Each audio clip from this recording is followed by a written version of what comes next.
클래스 오브 92 이후 맨유 아카데미의 최고 유산이라고 평가받는 선수가 있습니다. 2년 만에 FA 유스컵 위너에서 잉글랜드 A대표팀까지 발전해버렸죠. 나이에 맞지 않게 여유가 넘치는 플레이를 보여주는 이 선수는 바로 맨유의 초신성 2005년생 코비 마이누입니다. 영국의 스톡포트에서 태어난 마이누는 4살 무렵 치드렌 게틀리 주니어 풋볼 클럽에서 축구를 시작했습니다. 이미 어릴 때부터 놀라운 재능을 보인 마이누는 일찌감치 스카우터들의 눈에 띄어 9살에 맨체스터 유나이티드 아카데미로 합류하게 됩니다. 나이에 맞지 않는 차분함과 창의적인 플레이를 보여주며 잠재력이 확실한 유망주로 재빠르게 급부상하게 됩니다. 맨체스터 유나이티드는 이런 재능을 절대 가볍게 보지 않았습니다. 맨유에서는 모범생 장학금 제도라는 게 있는데 유망주 선수들이 축구와 교육을 모두 성취할 수 있도록 도와주는 제도죠. 보통 이 장학금 제도는 13살에서 14살 이상 선수들에게 제공을 해주는데 그 이유는 어린 선수들을 지역사회와 동료들로부터 떼어놓는 것을 원하지 않고 확실히 장학생이 될 수 있다는 확신이 들 때까진 해당 프로그램에 참여시키지 않는다고 합니다. 하지만 예외인 선수가 맨유에 2명이 있었는데 그건 바로 코비 마이누와 마커스 레시포드였습니다. 마이누의 잠재력에 대한 확신이 있었기 때문에 11살에 이 프로그램에 참여시켰죠. 그렇게 맨유는 이 원더키드에게 많은 기대를 하며 육성을 하게 됩니다. 이번엔 포지션 얘기로 넘어가 볼까요? 우리가 알고 있는 포지션인 수비형 미드필더와는 달리 유소년 시절에는 미드필더가 아닌 다른 포지션에서 뛰었습니다. 완전 어린 나이에는 센터 포워드로도 뛰며 골도 많이 넣었고 비교적 최근까지 공격형 미드필더와 측면 미드필더로 계속 뛰었습니다. 아카데미에서 착용했던 등번호만 보더라도 6, 7, 8, 10번을 착용했었는데 이는 곧 마이누가 다재다능하다는 걸 잘 보여주는 대목이죠. 그리고 21-22 시즌이나 돼서야 중앙 미드필더로 자리를 옮겼습니다. 아무래도 마이누는 상대를 끌어들여 알을 매기는 것과 드리블하는 걸 좋아했고 공을 많이 잡고 싶어 했기에 센터포워드보단 미드필더에서 뛰는 걸 선호했다고 합니다. 그렇게 지금의 수비형 미드필더 마이누가 탄생했습니다. 2022년 5월 11일 올드 트래포드에 67,492명의 관중이 모였습니다. 그 중엔 퍼거스 경도 경기를 보러 왔죠. 이날은 바로 21-22 FA 유스컵 결승전이 있는 날이었습니다. 클래스 오브 22로 구성된 이 맨유 유스팀은 마이누의 풀타임 활약과 함께 노팅엄 포레스트를 3대1로 꺾고 이 수많은 관중 앞에서 11년 만에 우승컵을 되찾아오는 데 성공했습니다. 이런 마이누를 유심히 지켜본 테나흐 감독은 2022년 10월 16일 뉴캐슬 유나이티드와의 프리미어리그 11라운드에서 벤치 명단에 마이누의 이름을 올렸습니다. 비록 뛰지는 못했지만 맨유의 감독인 에릭 테나흐는 마이누를 비롯한 유망주들을 벤치에 포함시키기로 한 것은 절대 숫자를 채우기 위해 포함된 게 아니다 라며 인터뷰를 했고 인원 채우려고 괜히 데려온 건 아니다 라고 강하게 어필을 했죠. 그리고 2023년 1월 10일 찰턴 애슬레틱과의 카라바오컵 8강전에서 17살 마이누는 꿈에 그리던 1군 데뷔전을 치르게 됩니다.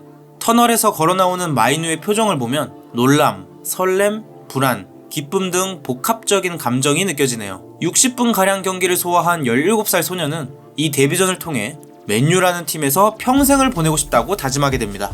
그래서 바로 한 달 뒤 2027년까지 장기 재계약을 맺게 되죠. 그리고 맨유는 그해 카라바오컵을 우승했고 데뷔전에서 뛴 60분 덕분에 마이누 커리어의 카라바오컵 우승이라는 조각 하나를 쌓아가게 됐습니다. 또 프리미어리그 데뷔도 하게 되는데 레스터시티와의 프리미어리그 24라운드 경기에서도 10분 남짓이지만 교체 출전으로 들어와 그라운드를 누볐습니다. 그렇게 마이누는 조용히 자신의 이름을 알려나가고 있었습니다. 22-23 시즌의 마이누는 그저 유망주 중 한 명이었다면 23-24 시즌부터는 1군으로 생활을 하게 됩니다. 등번호도 73번에서 37번으로 바뀌었죠. 여름 프리시즌부터 그의 재능을 또 뽐내기 시작했습니다. 이런 플레이를 보면서 맨유 팬들은 그동안 희망이 보이지 않던 맨유의 중원에 한 줄기 빛이 되어주리라 기대했는데요. 하지만 안타깝게도 레알 마드리드전에서 호드리고와 부딪혀 발목 부상을 당하게 됩니다. 그리고 2달 뒤인 2023년 11월 26일 에버튼전에서 완벽한 복귀전을 치렀습니다. 가르나초가 환상적인 바이시클 킥을 성공시켜 스포트라이트를 다 가져갔다고 쳐도 그에 못지않게 마이누의 플레이도 놀라운 찬사를 받았습니다.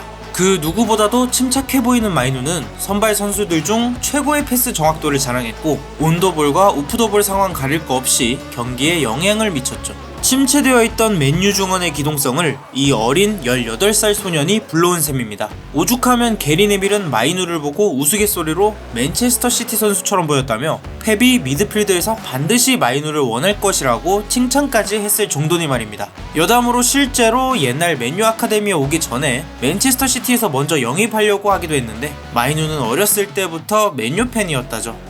다시 돌아와 당시 테나와 감독은 브루노 페르난데스 중심으로 전방과 후방을 연결해줄 연결고리를 찾고 있었는데 마이누가 마침 이 역할에 완전히 부합하는 모습을 보여줘 감독의 갈증을 해소시켜줄 오아시스로 평가받았습니다.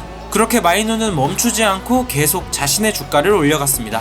울버햄튼과의 리그 경기에서 환상적인 극장골을 넣더니 리버풀과의 FA컵에선 수비형 미드필더임에도 불구하고 크랙의 모습을 보여주며 팬들을 열광시켰습니다. 이러한 활약은 대표팀 선발에도 영향을 끼치게 됐습니다.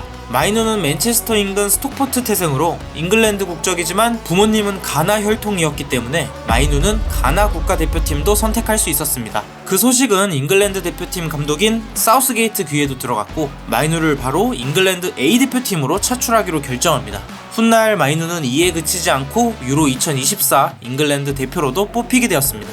마이누의 활약과는 달리 맨유는 계속해서 침체기를 겪고 있었습니다. 18승 6무 14패라는 처참한 리그 성적으로 8위를 기록해 다음 시즌 유럽 대항전에 진출할 수도 없는 상황이었습니다.